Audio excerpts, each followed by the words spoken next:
Donald Trump is very easily played. He is susceptible to flattery, and he's just flat out stupid. And dictators around the world have always known that. And they have preyed upon Trump with that information. They have played him so easily and so publicly.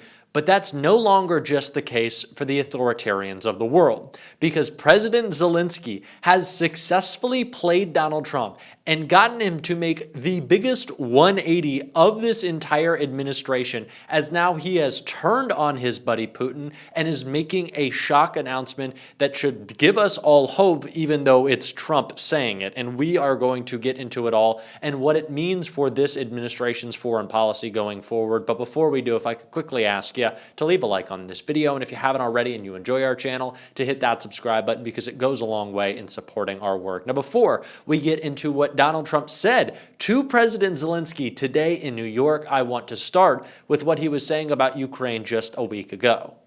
Mr. President, you say that President Putin has let you down. Have negotiations run out of road, and what are your next steps to compel an end to this war? Well, he has let me down. I mean, he's killing many people, and he's losing more people than he's killing. Yeah. I mean, frankly, the Russian soldiers are being killed at a higher rate than the Ukrainian soldiers. But, yeah, he said, let me down. I don't like to see it's death. You know, it doesn't affect the United States. We have, other than unless you end up in a world war over this thing, you could. This was a thing that would have never happened had I been president. If I were president, it would have never happened. And it didn't happen for 4 years. Most people agree it didn't happen, nor was it close to happening. And I spoke to President Putin about Ukraine. It was the apple of his eye. I've said that many times. It was. But he would have never done what he did. This has been Donald Trump's position for most of his administration. Either he doesn't really care about the war in Ukraine, saying that it will be settled by Putin and Zelensky and it's incumbent upon them, even though he promised he would do it, or that he's just indifferent and doesn't care, that he's moved on, that there's other things that Donald Trump wants to focus on. That has been his position.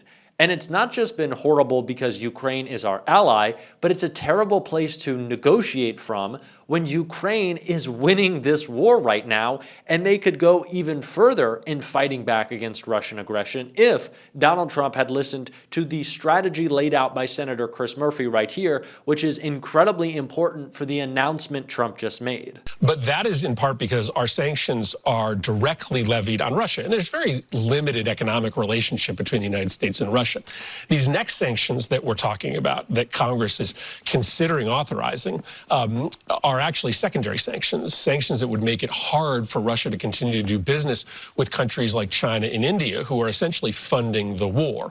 So this next set of sanctions could be much more impactful. The problem is, in the Senate, the Republican leader won't even bring up a vote, a debate on this bill, because Donald Trump doesn't even want a discussion about these sanctions because he's so worried that it might upset his great friend Vladimir Putin. What is most impactful and what will be most impactful on this war are more weapons for Ukraine. And here's where Putin has the upper hand. So long as Trump is still opposed to continuing to arm Ukraine, Putin knows that it is just a matter of time before he can gain the advantage. So Putin walks away from the summit with no economic sanctions, with no sense that Trump is going to continue to send weapons to Ukraine, and essentially a green light to continue the war on his terms. Let me ask you about the Ukrainians are winning this war, and to say anything else is a complete misreading of what's happening right now. Putin is seeing his forces destroyed every day, losing more and more Russian lives as he is unsuccessful in his invasion of Ukraine. The bravery that we've seen out of the Ukrainians is inspiring, and the leadership of Zelensky is something that should be studied for generations to come, which is why Donald Trump just being so apathetic towards the war was so idiotic. Zelensky is winning and can win, and it seems like he has convinced Trump of that fact, completely playing the president and getting him to post this and make two important announcements in their meeting that I want to check out after we read this post.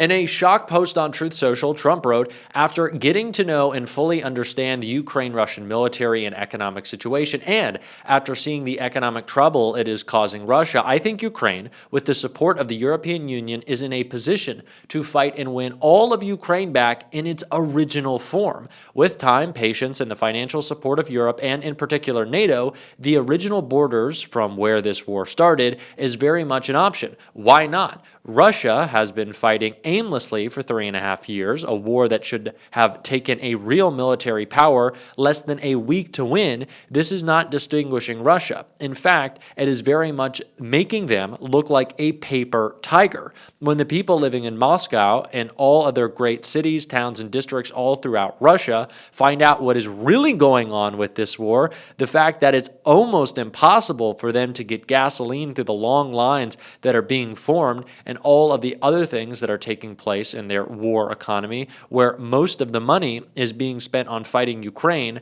which has great spirit and only getting better. Ukraine would be able to take back their country in its original form, and who knows, maybe go even further than that. Putin and Russia are in big economic trouble, and this is the time for Ukraine to act. In any event, I wish both countries well. I don't know what that means. We will continue to supply weapons to NATO for NATO to do what they want with them. Good luck to all." Okay, good luck to all is an idiotic thing to say, but clearly Donald Trump has his little feelings hurt because Vlad never loved him like he wanted him to, and Zelensky has played the long game and has convinced Donald Trump to do what he should have been doing from the beginning: back our allies and the side that is clearly winning this war. And it was surprising even to Zelensky, if you see this clip, how Donald Trump is now responding to questions about Russian aggression. Any questions? Mr. President, do you think that NATO countries should shoot down Russian aircraft if they enter their airspace? Yes, I do. Mr. President, Did you see Zelensky's face when Donald Trump says that there should be an effort to shoot down any Russian aircrafts in NATO airspace? Zelensky was like, "What?" He said, "Yes."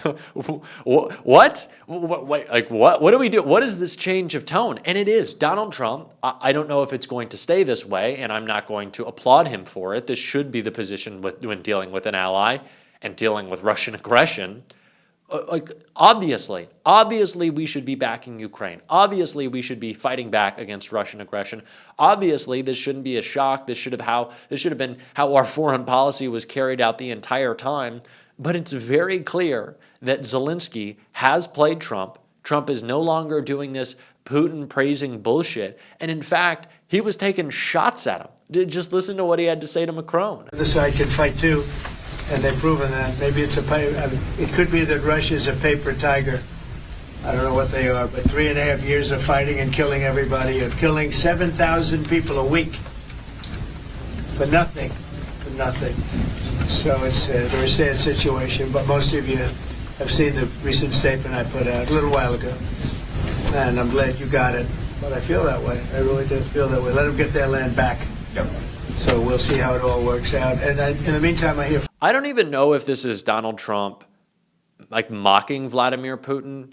To me, it sounds more like Putin has overextended himself, kind of overplayed his hand.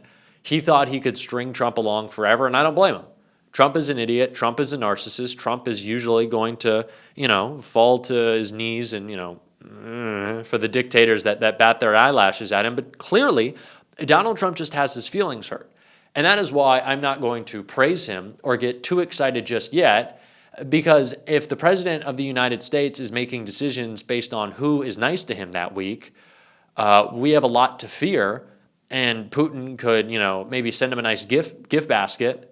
What are those, like, edible arrangements? Maybe he ships one of those in, and Trump's like, well, I don't know. He seemed like a great guy. He thought of me, Vlad. But it was only like 2-3 weeks ago that Trump was in the Oval Office showing pictures of him and Putin, and now he's got his little feelings hurt. And Zelensky is playing him. Zelensky is saying, this is the opportunity. I'm going to go all in. I'm going to nice it up. I'm going to wear a suit, no matter how stupid that is. Zelensky knows how to play the game of Trump. He understands it. Him and Mark Carney, these are the two leaders who really, really get Trump in a way that allows them to like make him bend and break him down a little bit and slowly kind of shave down the edges. This is just like masterful work by President Zelensky. He clearly recognizes Trump is in his feelings, and he's like, Donald, it's okay. Do you want to get that peace prize? Do you know what you can do? Support NATO. Well, we don't even, you want us to get our borders, our original borders back? Donald, wouldn't it make you such a big, strong, tough guy if we went even further? And again, this is crazy to me that Trump, the guy who is constantly talked about, countries they've been so unfair to us, and quite frankly, that's why we're doing the tariffs. I'm sorry I keep doing this voice. It kind of comes over me sometimes. I hate it. But I don't know. I think it's my Trump voice is better than actually having to hear Trump. But the position that he took to tariffs was, they've been undermining us for so long. Any country we trade with, let's put the pressure on them. But that's how you should have treated Putin. But he's finally come around to that. And I'm in awe. I'm shocked. I'm excited. This is what we need. This is potentially the end of the chaos that we're seeing, of course, everywhere else. I don't want to get too ahead of myself, considering the chaos, which was aptly described by Kamala Harris right here. Stuff is decades in the making, Rachel. It didn't just happen overnight. You know, so much of what has indeed overwhelmed people, not to mention just scared the stuff out of people, is what we are witnessing is a high-velocity event. Yeah. We are witnessing something that has been happening so rapidly, and it feels chaotic. But what I would offer you is what we are witnessing is the swift implementation of a plan that was decades in the making. Decades in the making. Project 2025 didn't just drop out of thin air. That's a product of decades of work. We have been living in constant chaos. And again, don't want to get too hopeful here, but if Donald Trump, even if it's because he is a little narcissistic crybaby, but if Donald Trump has changed his tone on the war in Ukraine, that is huge. That is a tremendous win. And the credit for that win belongs solely to the man who has been working tirelessly and sometimes has to, I don't want to say debase, but maybe do a little bit more than he'd want in terms of stroking Trump's ego and being kind to him, which he shouldn't have to do, but he knows what he's doing. All credit to President Zelensky. What a brave leader. What a genius leader as well. This is a man who we should revere. I certainly do. Hopefully this keeps up. Trump has done a 180. This is essentially Biden-Ukraine policy now. Let's hope it sticks. We're going to keep covering it on this show, and if you want to support that, as always, you can hit that subscribe button, leave a like on this video. If you stuck around to the end, drop a blue heart in the comments, and if you want to support my work, as always, you can become a free or paid subscriber to my Substack. It'll be linked below or right here. Keep on fighting. Don't let them silence you, and until next time, I'll see you soon.